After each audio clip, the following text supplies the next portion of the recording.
What's up? My name's Christopher, and this is my vision from God. I live in Las Vegas,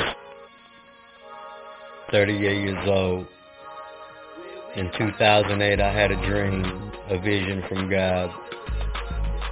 And my dream started off pretty regular. It was a bright and sunny day, and I was on the cell phone talking with my uncle. And we were just talking. I know I was cussing, listening to the radio. And, that's when everything changed. From the day I had my vision, I've never been the same. Now, as I was driving, I noticed a lot of funny things was going on around me. And my uncle said the same thing. He said something was weird was going on.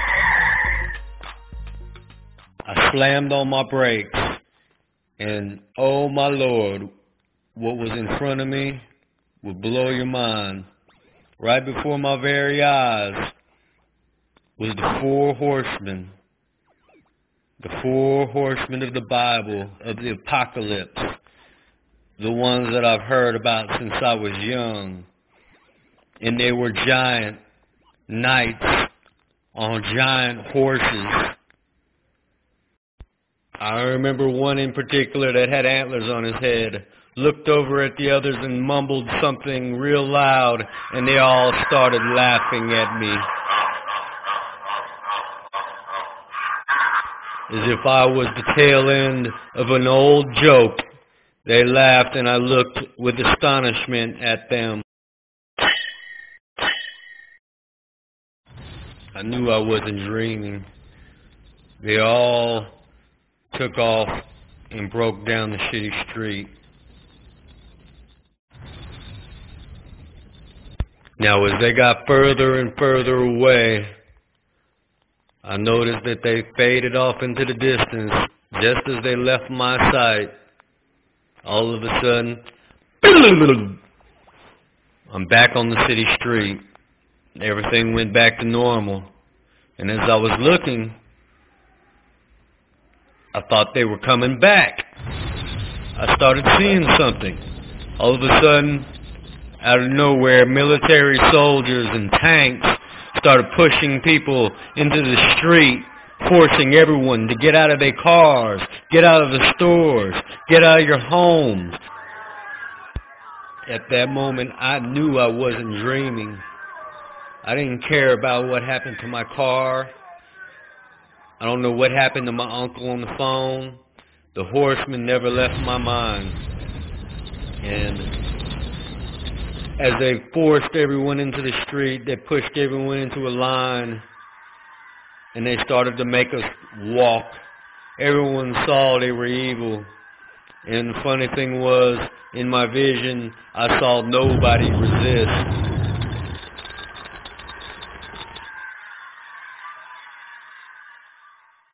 So they made us walk, and we walked, and we walked. I knew at any moment I would wake up, but the Lord did not wake me up, for I was walking. Everything seemed so real. I could hear the gravel underneath my feet, and just try to understand how everything went from a perfect day to pure hell and chaos. As in a moment, everybody was crying, men, women. I didn't hear any children in my vision. Every person of every color and religion I saw. Then I saw the worst thing that you could ever possibly see in life or face. It was almost dark at that time. And as we were walking in the line, I looked off in the horizon over the city, and behold, my heart dropped. For I saw a whirlwind in the sky, sucking up thousands of lights.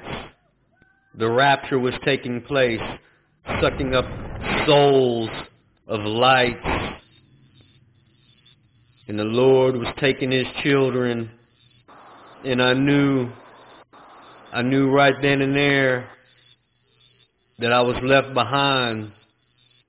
And I did not know what to do or think, and everybody saw what I was seeing. But what about me, I thought? What about me? Was I condemned for eternity? Was I on my way to hell? The Lord still did not wake me up. And I'm still walking in this line. I knew this was real. So we walked, and we walked, and then we came to a checkpoint. In the distance I was looking, and as I saw the evil men that I passed, looking deeper and darker as we got closer and closer to a facility, to a border checkpoint. We had finally made it to their destination.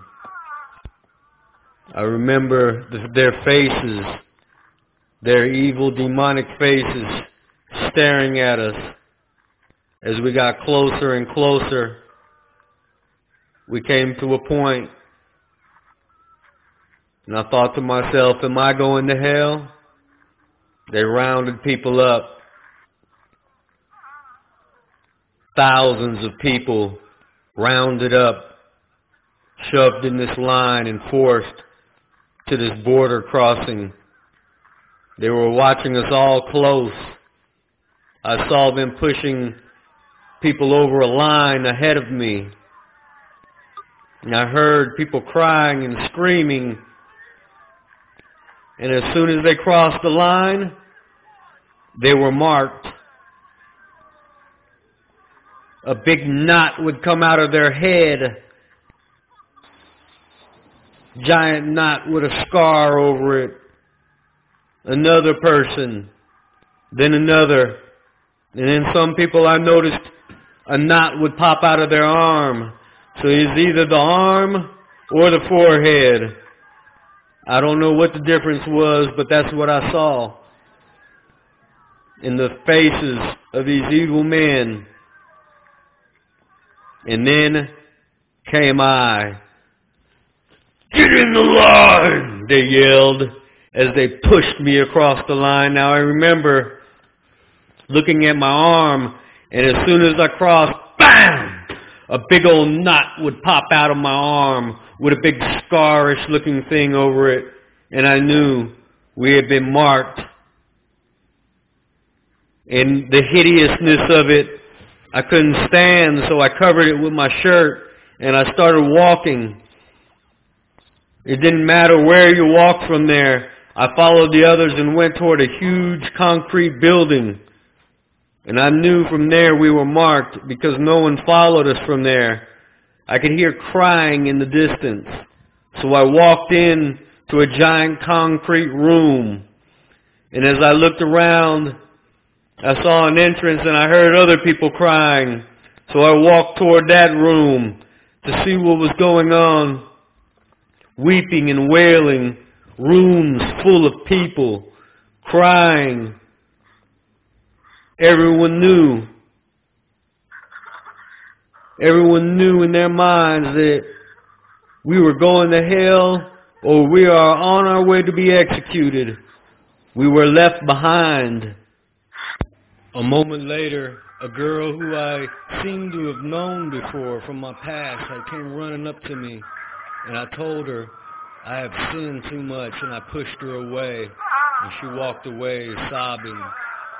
I remember sliding my back down the wall and crouching and putting my head between my knees and crying to the Lord.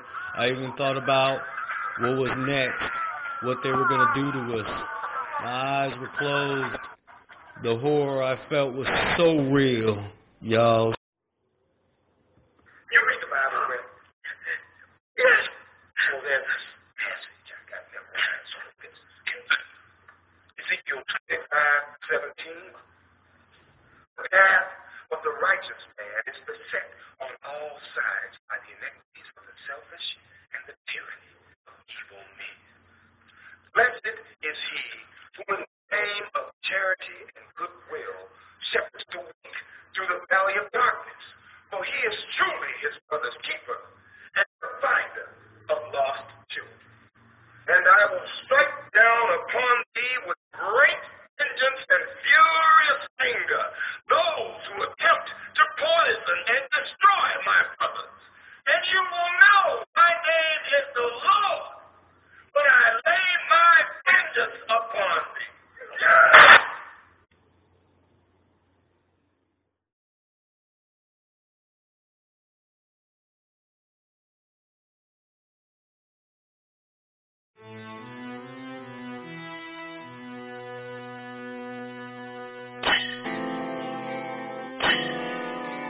I knew this vision couldn't be anybody else but God, and He made me watch.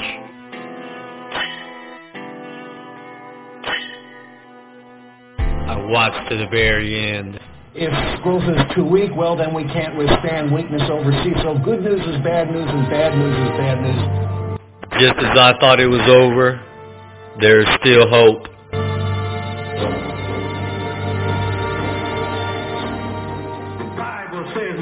Is the King of the Jews.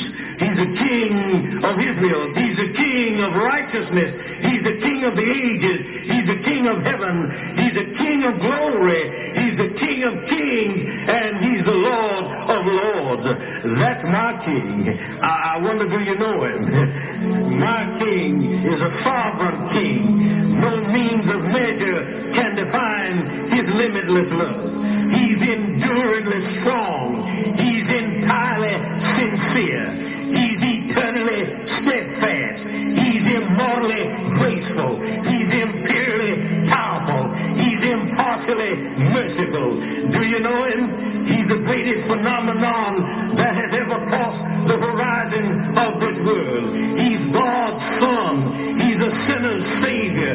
He's the centerpiece of civilization. He's unparalleled. He's unprecedented. He is the loftiest idea in literature. He's the highest personality in philosophy. He's the fundamental doctrine of true theology. He's the only one qualified to be an all-sufficient Savior. I wonder if you know Him today. He supplies strength for the weak. He's available for the tempted and the tried. He sympathizes and He saves. He strengthens and sustains. He guards and He guides. He heals the sick. He cleanses the lepers. He forgives sinners. He discharges debtors. He delivers the captives. He defends the feeble. He blesses the young. He serves the unfortunate. He regards the aged. He rewards the diligent. And He purifies the meek. I wonder if you know Him. He's the key to knowledge. He's the wellspring of wisdom. He's the doorway of deliverance. He's the pathway of peace. He's the roadway of righteousness. He's the highway of holiness. He's the gateway of glory. Do you know Him? Well, His light is matchless. His goodness is limitless. His mercy is everlasting. His love never changes. His word is enough. His grace is sufficient. His way is righteous. And His yoke is easy. And His burden is light. I wish I could describe Him to you. He's indescribable. He's incomprehensible. He's invincible. He's irresistible. Well, you can't get Him out of your mind. You can't get Him off of your head. You can't outlive Him, and you can't live without Him. Well, the Pharisees couldn't stand Him, but they found out they couldn't stop Him. Pilate couldn't find any fault in Him. Herod couldn't kill Him. Death couldn't have Him, and the grave couldn't hold Him.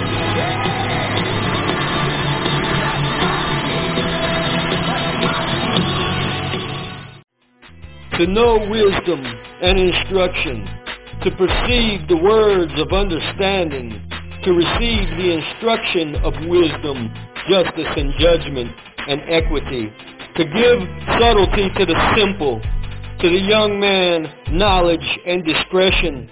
A wise man will hear and will increase learning, and a man of understanding shall attain unto wise counsels. To understand a proverb and the interpretation, the words of the wise and their dark sayings. The fear of the Lord is the beginning of knowledge, but fools despise wisdom and instruction. My son, hear the instruction of thy father, and forsake not the law of thy mother. For they shall be an ornament of grace unto thy head, and chains about thy neck. My son, if sinners entice thee, consent thou not. If they say, come with us, let us wait for blood. Let us lurk privately for the innocent without cause. Let us swallow them up as alive as the grave, and whole as those that go down into the pit. We shall find all precious substance. We shall fill our houses with spoil. Cast in thy lot among us. Let us all have one purse. My son, walk not thou in the way with them. Refrain thy foot from their path. For their feet run to evil, and make haste to shed blood. Surely in vain the net is spread in the sight of any bird.